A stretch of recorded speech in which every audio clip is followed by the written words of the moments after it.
I'm Natalie, and I'm about to tell you how I spent Christmas Eve throwing my own sister out of my house after she tried to claim it as hers. Picture this. You drive 4 hours through a snowstorm to your private mountain lodge, the one place that's supposed to be yours alone, only to find the lights on, music blaring, and your sister living there like she owns it. And when you walk through your own door, she looks you dead in the eye and screams, "Get out. You don't belong here anymore." That's exactly what happened to me. And what I did next changed everything. Before we start, have you ever trusted someone so much, only to realize they were just taking from you? Sometimes, the deepest betrayals don't come from strangers. They come from the people we love the most. If you've ever felt that kind of silence after being hurt, you'll understand this story. Subscribe, and let's walk through these stories together, one truth at a time. I'm Natalie, 34 years old, alone in my car on Christmas Eve, driving through falling snow toward the one place I thought I could finally breathe.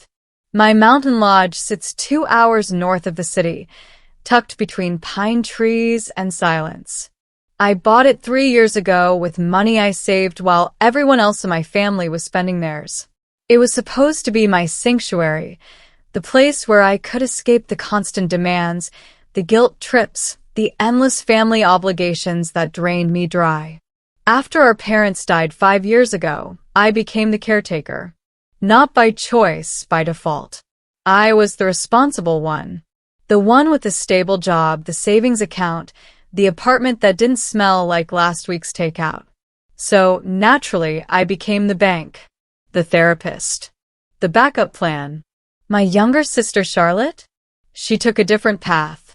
She married Liam 2 years ago, a man with no job, big dreams, and an even bigger family who treated every gathering like they were owed a throne. She quit her job 6 months after the wedding because Liam said she deserved to focus on herself, whatever that meant.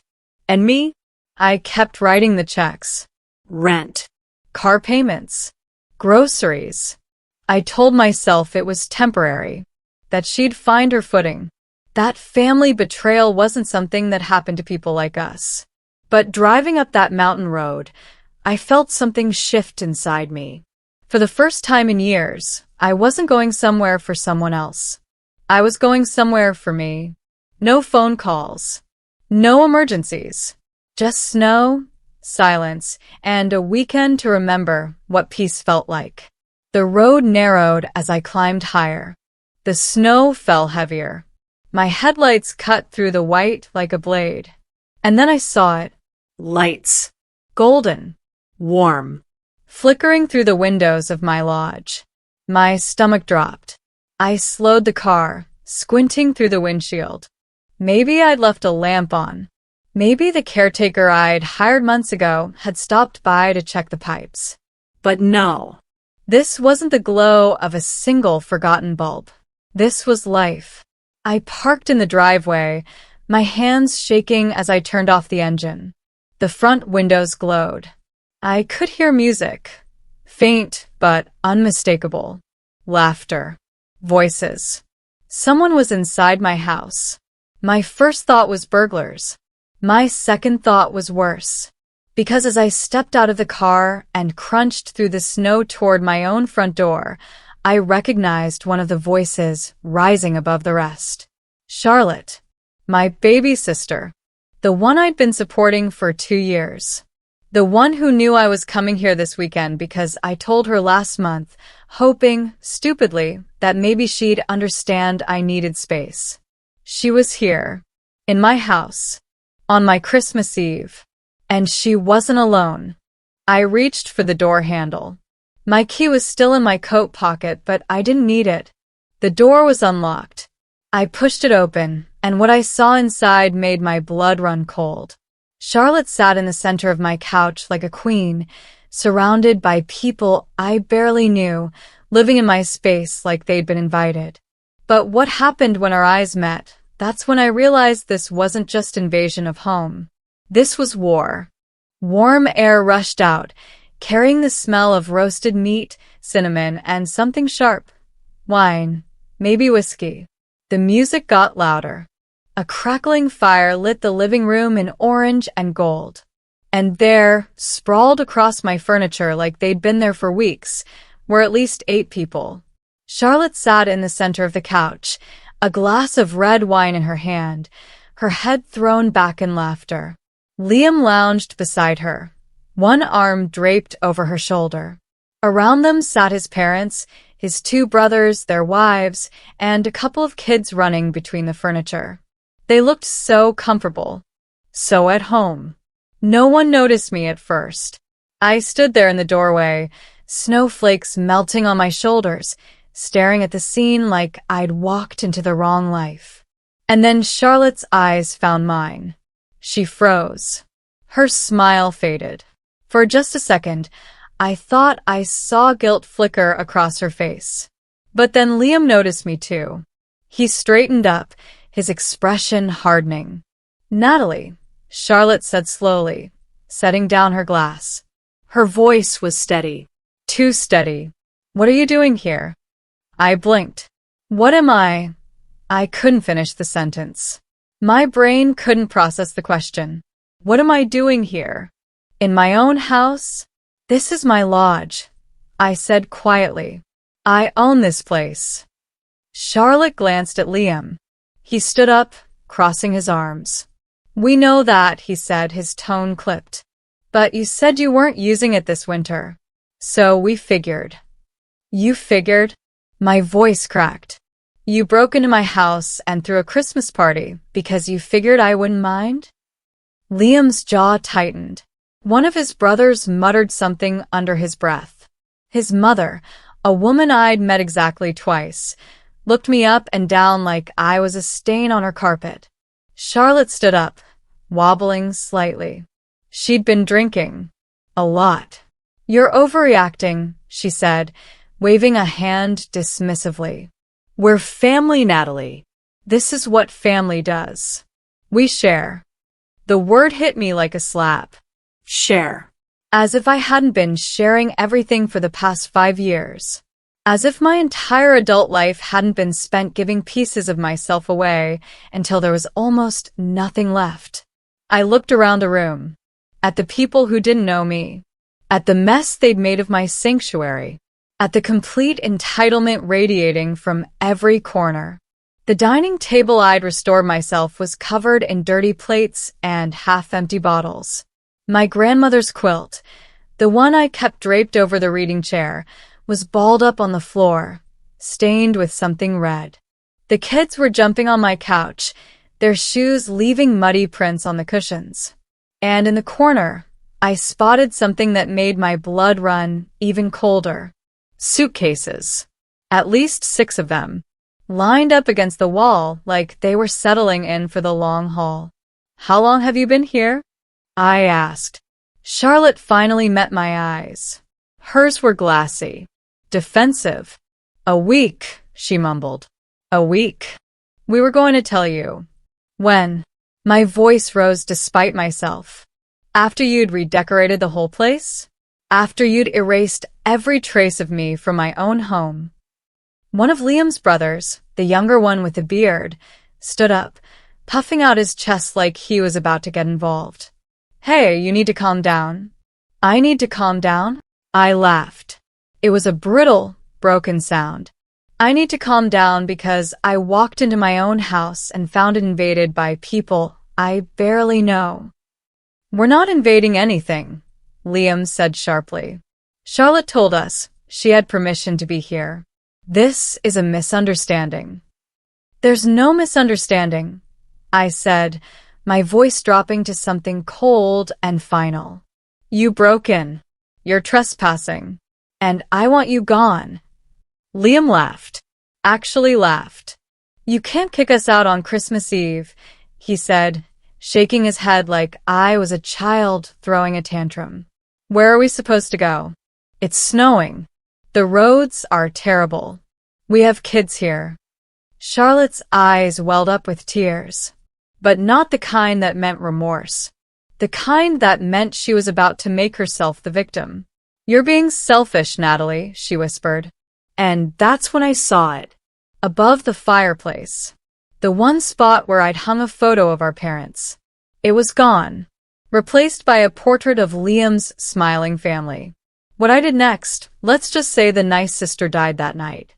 I stared at that portrait above my fireplace.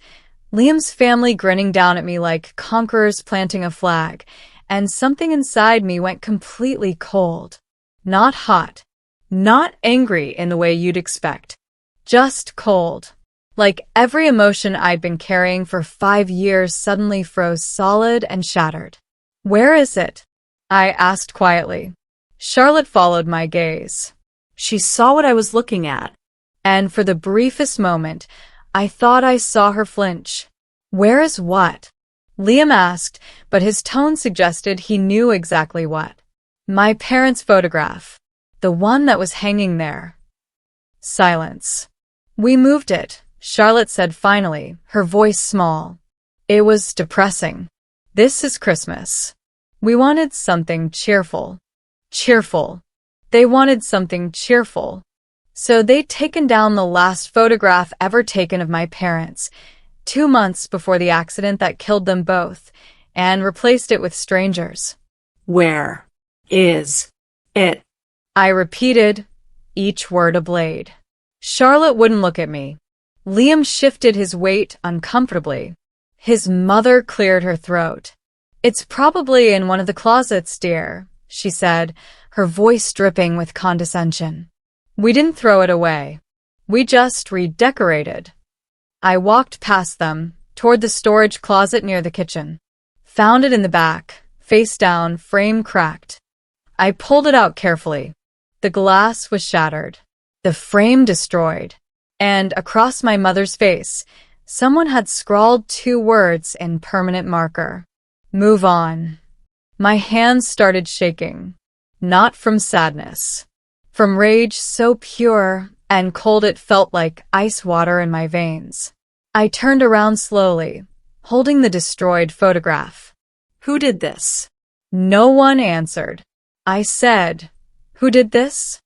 Liam's younger brother looked away. His wife suddenly became very interested in her phone. The kids had stopped playing. Charlotte's face was pale. "Nat, I didn't." "You let them," I said quietly. "You saw them do this, and you said nothing. You watched them destroy the last picture I have of Mom and Dad, and you did nothing."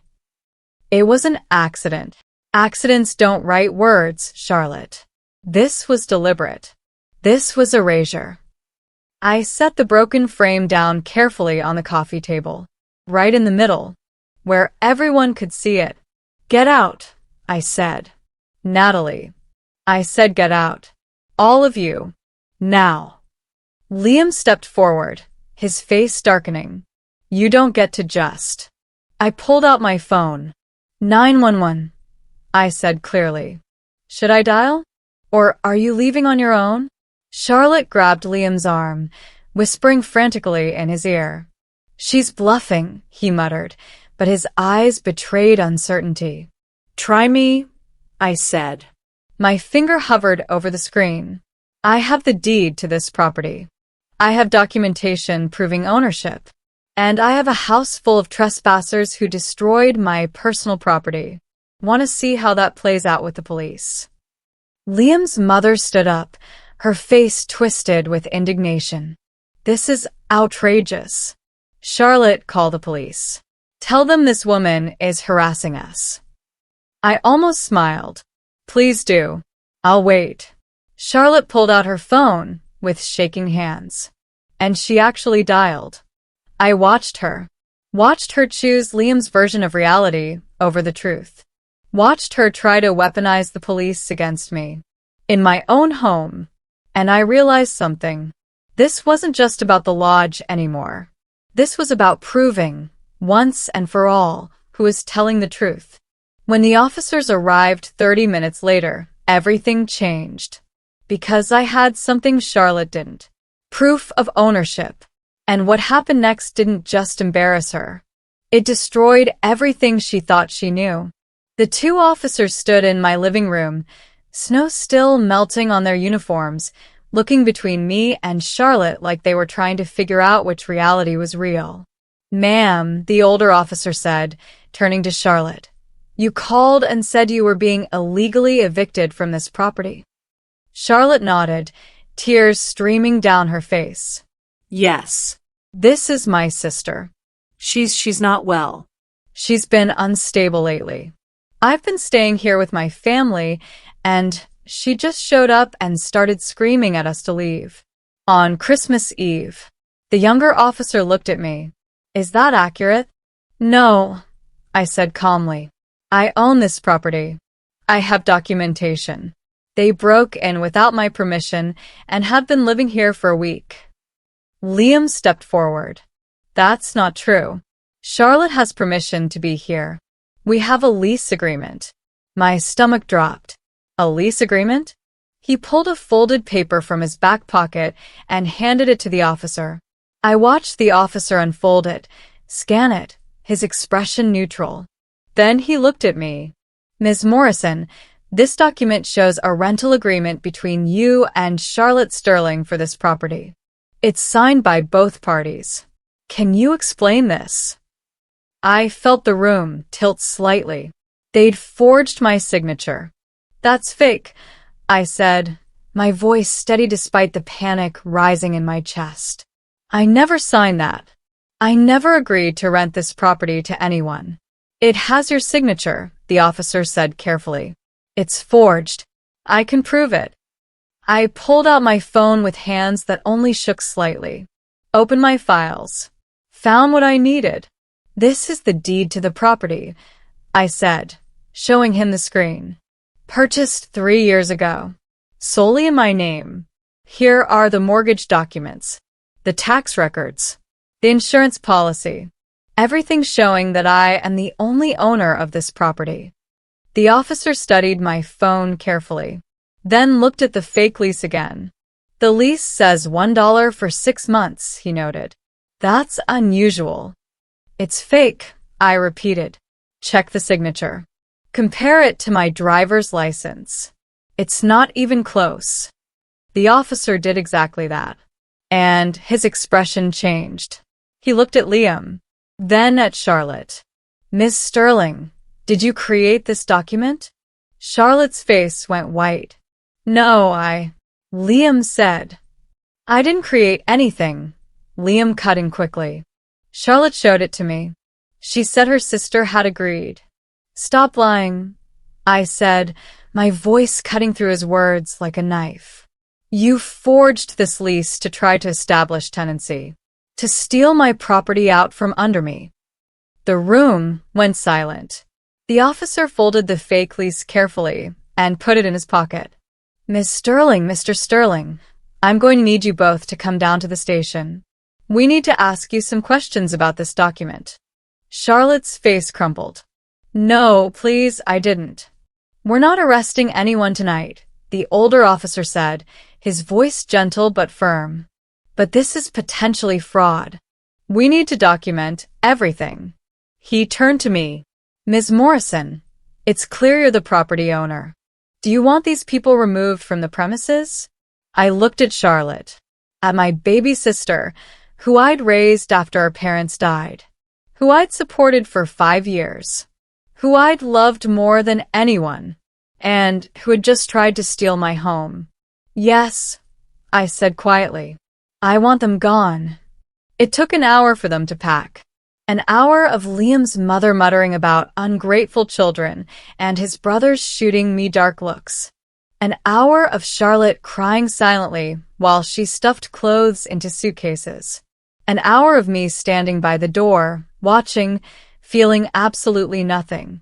When they finally filed out into the snow, Charlotte paused at the threshold. "I'm sorry," she whispered. "About the photo. About everything." I didn't respond, because sorry doesn't fix shattered glass.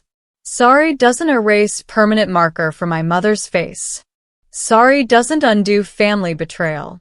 The door closed behind them. The officers followed them out to make sure they actually left. And I stood alone in my living room, holding my parents' destroyed photograph. Tomorrow, I would restore it. Tonight, I had something else to do.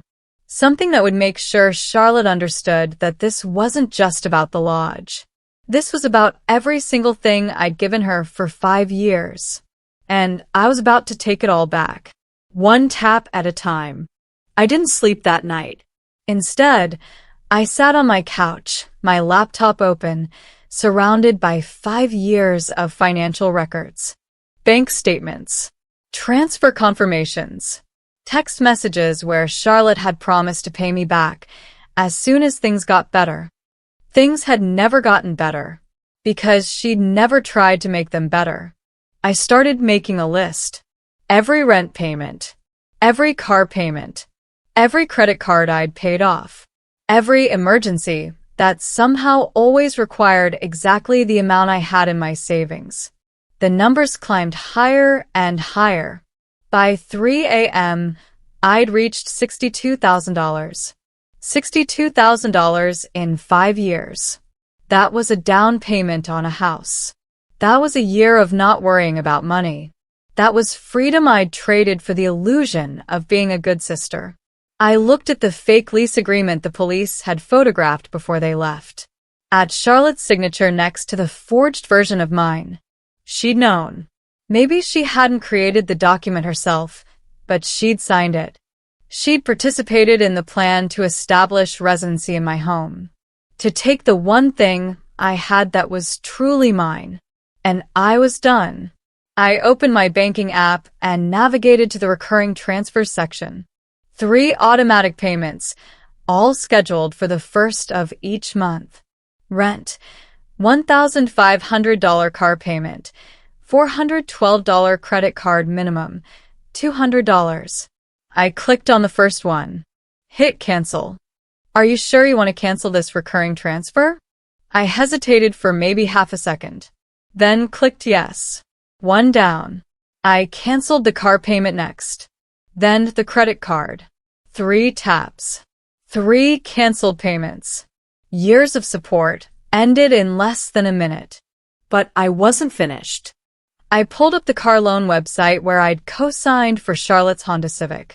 Found the option to remove myself as co-signer. Warning, removing yourself as co-signer will transfer full financial responsibility to the primary borrower. If they default, the vehicle will be repossessed. Continue? Yes. Then I opened my email and typed a message to Charlotte's landlord. I am writing to formally request my immediate removal as financial guarantor for Charlotte Sterling's lease. I signed this agreement under false pretenses and will no longer accept financial responsibility. Please consider this my 30-day notice. Natalie Morrison. Sent. Next was the health insurance. Charlotte had been on my policy for 18 months, costing me an extra $370 per month. I navigated to the dependent section and clicked on her name. Remove dependent?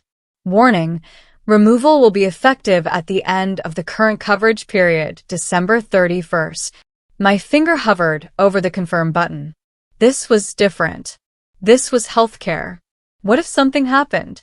But then I remembered the destroyed photograph. The fake lease. The police she'd called on me in my own home. And I clicked confirm. Done. In less than an hour, I'd systematically dismantled every support structure I'd built around Charlotte's life. No more rent payments.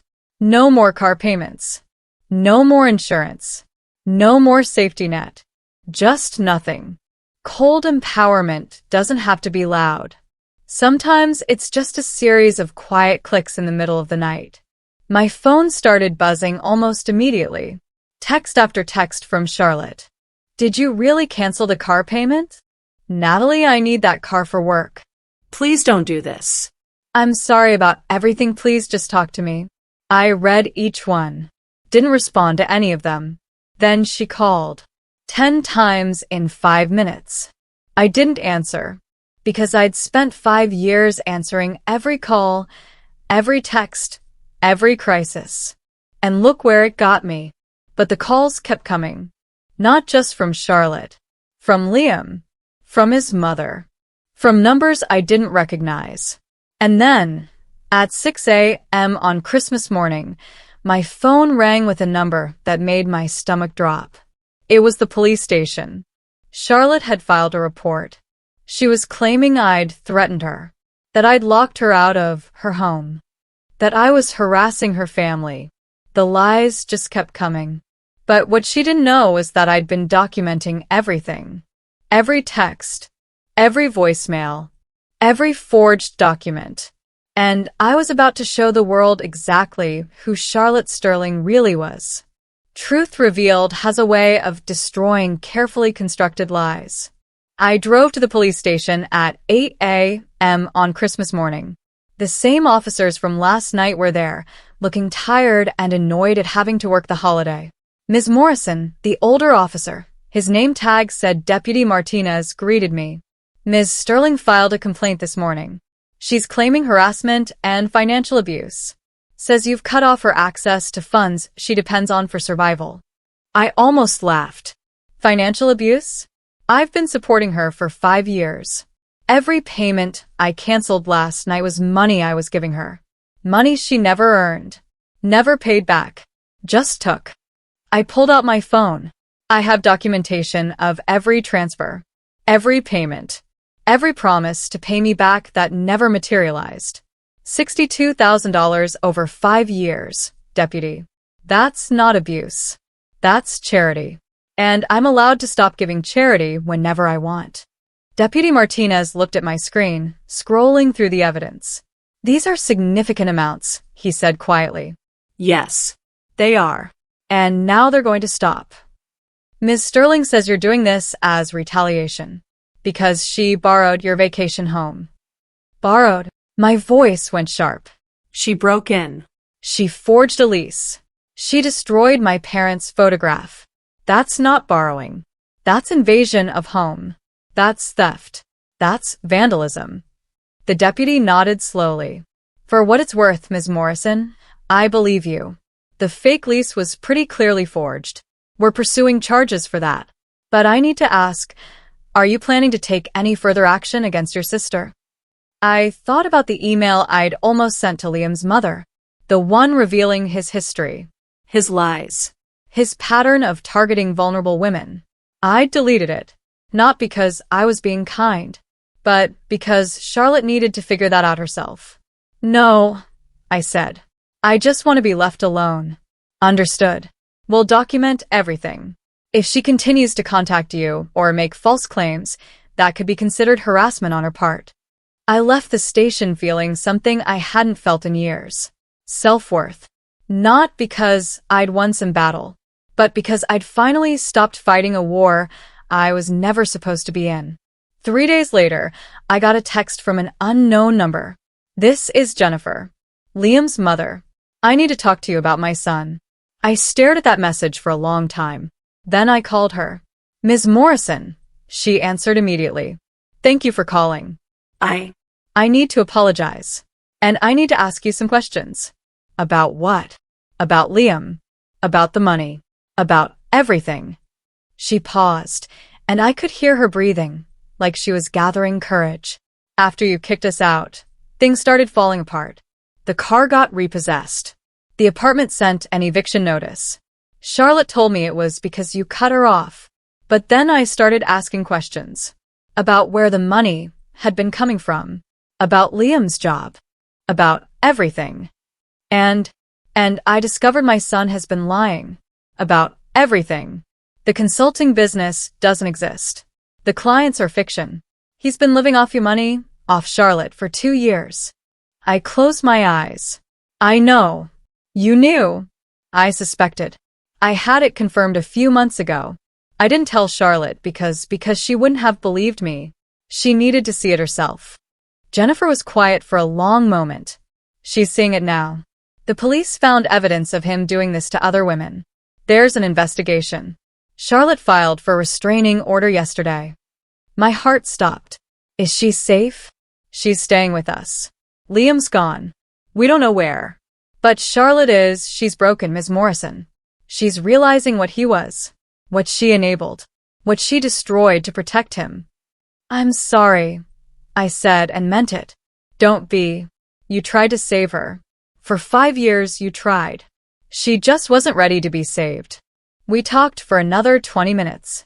Jennifer told me about the other women, about the pattern, about how Liam had targeted Charlotte specifically because she had me.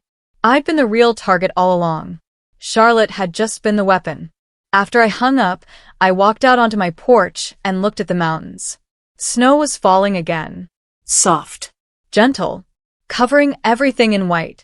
Cutting toxic ties doesn't always feel good. Sometimes it just feels necessary. My phone buzzed one more time. A text from Charlotte. Just 3 words. You were right. I stared at those words for a long time. Then I typed back. I know. And I turned off my phone. Because some conversations don't need to continue. Some relationships don't need to be saved. And some silences are more honest than any words could ever be. What happened to Charlotte after that? Well, that's a story she'd have to tell herself. Because I was finally done telling it for her. January came quietly. I spent the first 2 weeks of the new year at my lodge, alone, restoring what had been broken. I found a local frame shop that specialized in restoration. They carefully removed the shattered glass from my parents' photograph, cleaned the image, digitally repaired the marker damage, and mounted it in a new frame. When I hung it back above the fireplace, I stood there for a long time, just looking at them. My mother's smile, my father's hand on her shoulder. The last moment of happiness before everything changed. Someone had told me to move on. And maybe, finally, I was. Not by forgetting them, but by honoring what they'd actually taught me, that love doesn't mean accepting abuse. I didn't hear from Charlotte for 3 weeks. No calls. No texts. No desperate voicemails. Just silence. The kind of silence that used to terrify me because it meant Charlotte was struggling and I wasn't there to fix it. Now it just felt like peace. But then, on a gray afternoon in late January, I got a text from Jennifer. Charlotte moved out today. She found a job and a small apartment. She's working 2 shifts to make rent. I thought you should know. She's trying. I stared at that message for a long time. Charlotte was working, making her own rent, standing on her own feet. Exactly what I'd wanted for her. Exactly what I'd tried to help her do for 5 years. She just needed to fall first. All the way down. Until the only person who could catch her was herself. I typed back. Thank you for letting me know. I'm glad she's safe. I didn't offer to help. Didn't ask for her address. Didn't reach out. Because self-worth means knowing when to let go. And I'd already given Charlotte everything I had. Now it was her turn to build something of her own. 2 weeks later, a package arrived. No return address. Just my name and the lodge's location. Inside was a small jewelry box and a note in Charlotte's handwriting. Natalie, I'm returning this. I don't deserve it. You were right about everything. About Liam. About me. About all of it. I thought I was entitled to your help because we're family. I thought you owed me because you had more. I thought your boundaries were cruelty. I was wrong. Mom's ring should be yours. You earned it. You earned everything. I hope someday I can earn even a fraction of what you gave me. But I'm not asking you to wait. See. Inside the box was our mother's engagement ring. The one Charlotte had demanded. The one she'd threatened to sue me for. She'd returned it. I held it up to the light, watching the small diamonds sparkle. And I cried. Not from joy. From grief. For the sister I'd lost years ago, but only just buried. For the relationship that had never been what I'd needed it to be. For the 5 years I'd spent trying to save someone who'd never asked to be saved. Emotional rebirth doesn't come from victory. It comes from finally accepting loss. I called my lawyer the next day. I want to drop the countersuit. Are you sure? Yes. Charlotte's already lost everything. Making her lose more won't give me anything back. Rebecca was quiet for a moment. Most people in your position would push harder. I know, but revenge is exhausting. And I'm tired of being tired. We filed the paperwork that afternoon. The legal battle was over. And for the first time in 5 years, I had nothing tying me to Charlotte's chaos. Just freedom. But freedom, I was learning, doesn't mean forgetting. It means choosing what you remember. And what you finally let go. Spring was coming to the mountains. The snow was starting to melt. And I was ready to see what grew in its place. Spring came slowly to the mountains. The snow melted in patches, revealing brown earth and the first hints of green. The days grew longer. The air warmed, and I started to breathe again. I spent my weekends at the lodge, working remotely during the week, hiking the trails on Saturday mornings, reading by the fire at night. Living a life I'd been too busy sacrificing to actually live. But guilt has a way of finding you, even in peace. It started with small things. Seeing a woman who looked like Charlotte in the grocery store and my heart jumping before I realized it wasn't her. Hearing a song our mother used to sing and wondering if Charlotte remembered it too. Lying awake at night, questioning everything. Had I been too harsh? Had I abandoned her when she needed me most? Had I destroyed her life out of revenge rather than justice? The questions circled like vultures. One night in March, I pulled out my phone and typed Charlotte's name into social media. I hadn't looked at her accounts since Christmas. Now I scrolled through cautiously. She'd posted a photo 3 days ago. Her first post in months. It was a selfie taken in what looked like a small, sparse apartment. She wore a work uniform, some kind of restaurant or retail. Her hair was pulled back in a simple ponytail. No makeup. Dark circles under her eyes. But she was smiling. The caption read, "Day 47 of standing on my own 2 feet. It's hard, but it's mine." The comments were mostly supportive. A few from Jennifer and what looked like coworkers. No mentions of me. No passive-aggressive hints. No victim narrative. Just honesty. I stared at that photo for a long time. She looked tired. Older. Like she'd aged years in the 3 months since Christmas. But she also looked real. For the first time since I could remember, Charlotte looked like a person who was actually living her own life. Not the life I'd funded. Not the life Liam had orchestrated. Her life. I didn't like the photo. Didn't comment. Didn't reach out. But I felt something shift inside me. Not forgiveness, exactly. But maybe the beginning of understanding that sometimes the cruelest kindness is letting someone fall. And the most loving thing you can do is refuse to catch them. In April, I got a call from a woman named Diana. "Ms. Morrison? My name is Diana Reeves. I'm calling about Liam Sterling."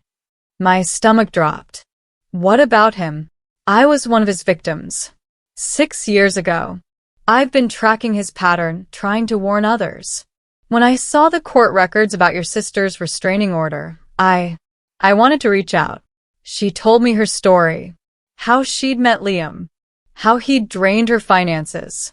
How he disappeared when he found someone with more money. How Charlotte hadn't been his first target. Or his last. "There are at least 5 women I know of," Diana said. "Including your sister. I'm building a case. Real charges. Fraud. Identity theft. Forgery. If we can get enough evidence, we can make sure he actually faces consequences." She paused. "I'm asking if you'd be willing to contribute to the case. Your sister's restraining order. The fake lease. Your financial records. That's evidence." I thought about it for maybe 3 seconds. Yes. I'll do it. Because this wasn't about Charlotte anymore. This was about the next woman. The one who would meet Liam's charm and fall for his lies. The one who wouldn't have anyone to warn her. Unless someone stopped him. Truth revealed doesn't just free you. Sometimes it protects others. 3 weeks later, Diana called again. He took a plea deal. 5 years. Won't be eligible for parole for at least 3. 5 years. Not enough for everything he'd done, but enough to stop him from hurting anyone else for a while. Thank you, I said. No. Thank you. Your evidence was crucial. You helped save people you'll never meet. After I hung up, I walked out onto my porch and looked at the mountains. The snow was almost completely gone now. Wildflowers were starting to bloom. The world was green again. And I realized something. My story, the one that had felt like nothing but pain and loss, had become part of something larger. A network of women who'd learned to choose themselves. Who'd found self-worth not in what they could give others, but in what they refused to sacrifice. Sometimes your worst moments become your most important ones. Not because of what you survived, but because of what you prevented. I learned what happened to Charlotte through fragments, through Jennifer's occasional texts, through social media posts, through the silence where chaos used to be. In February, Charlotte had lost the apartment. Without my rent payments, without any savings, she couldn't afford it. She'd moved into a room in a shared house. 6 people. 1 bathroom. A mattress on the floor. The car had been repossessed in January. She'd started taking the bus. Walking. Accepting rides from coworkers. The health insurance I'd canceled meant she couldn't afford therapy. Couldn't afford the anxiety medication she'd been taking for years. She'd had to figure out how to function without any of it. And somehow she had. By March, she'd been promoted to shift supervisor at her restaurant job. It came with a small raise. Not much, but enough that she could afford a studio apartment. Nothing fancy, but hers. By April, she bought a bicycle. Started riding it to work.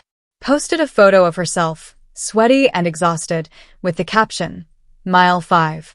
My legs hate me, but my bank account is grateful. By May, she'd posted a photo of her first grocery haul bought entirely with her own money. The cart was modest, pasta, canned vegetables, the cheap brands I remembered buying in my 20s.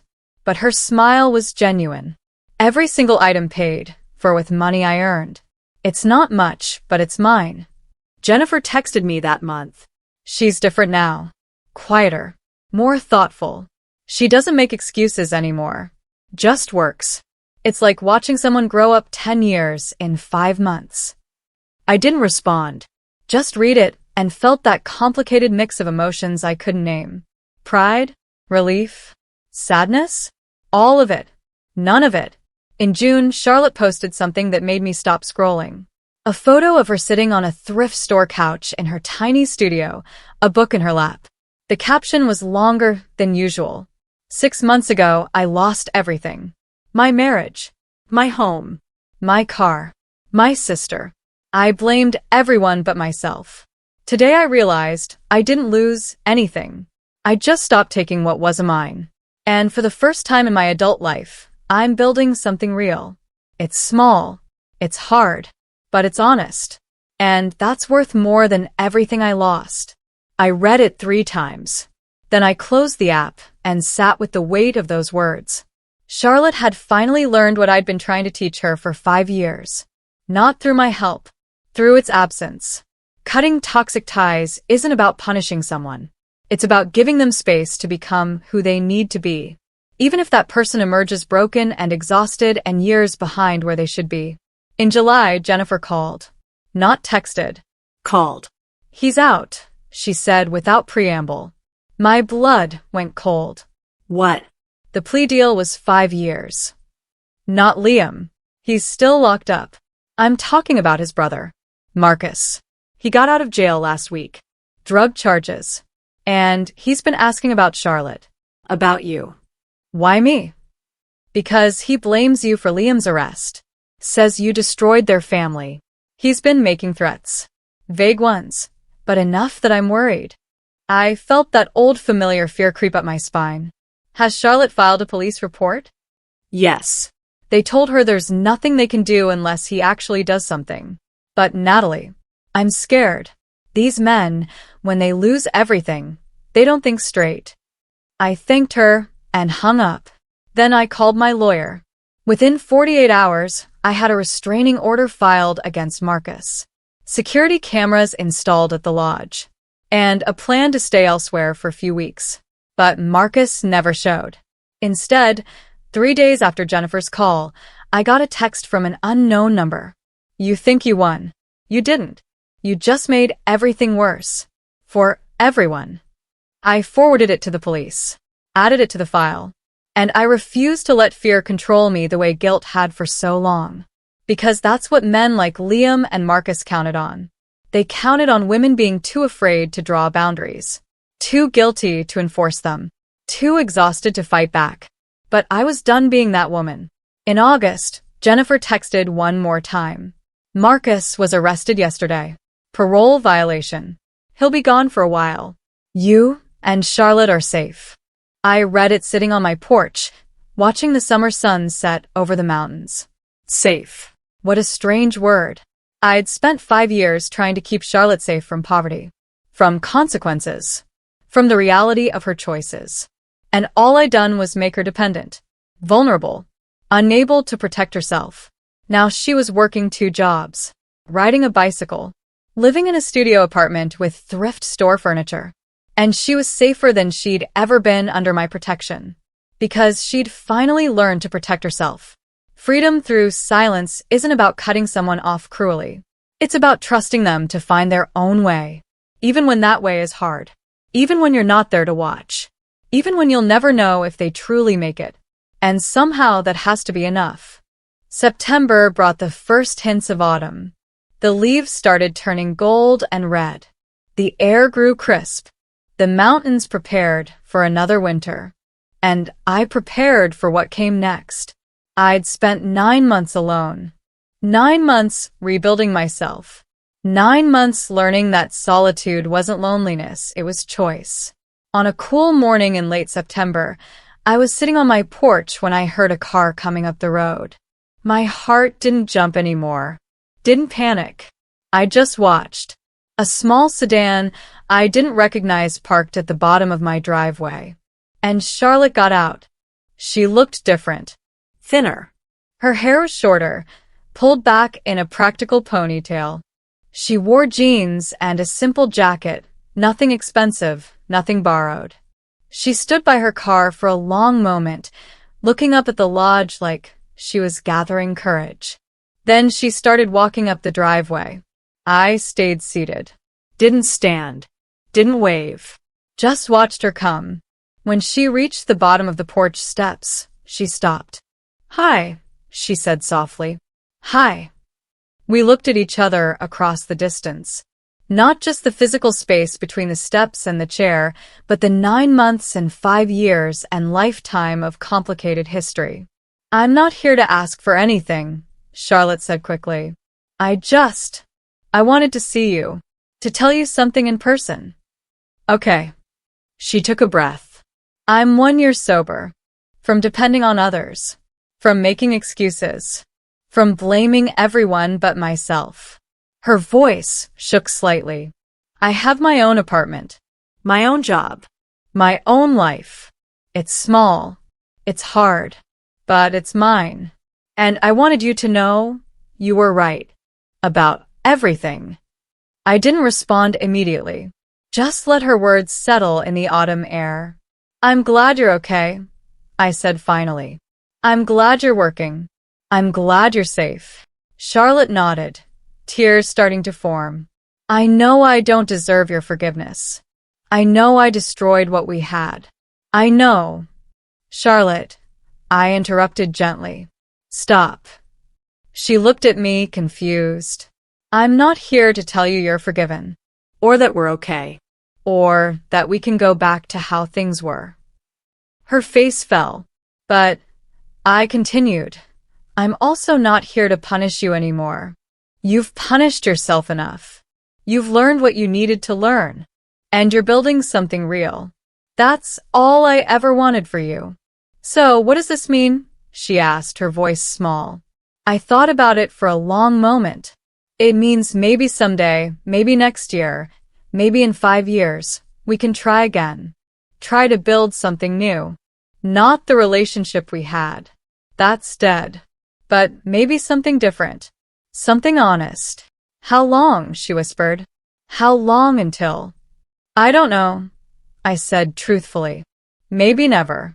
Maybe someday when you've built something that's truly yours, not depending on anyone, not taking from anyone. When you can stand on your own without falling. Then maybe we can talk about what a relationship between us might look like.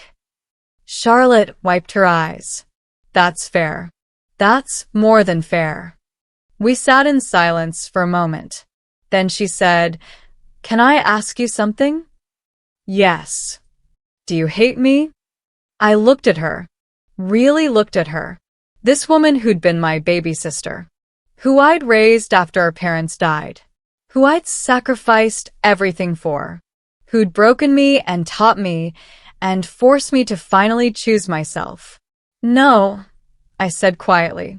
I don't hate you. I don't trust you anymore. And I don't know if I ever will again. She nodded, accepting it. I understand.